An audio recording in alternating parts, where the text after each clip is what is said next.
Forest Museum this whole weekend is a micro drone race, and we have so many of the top pilots in the world in drone racing here this weekend.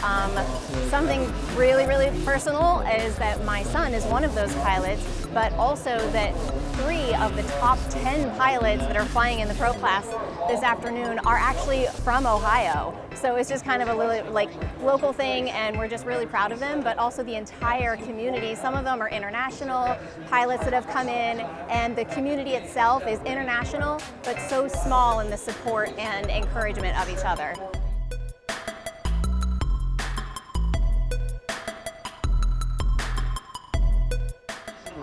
Which is where these pilots want to be in the semifinals of the winner's bracket. Both pilots have errors.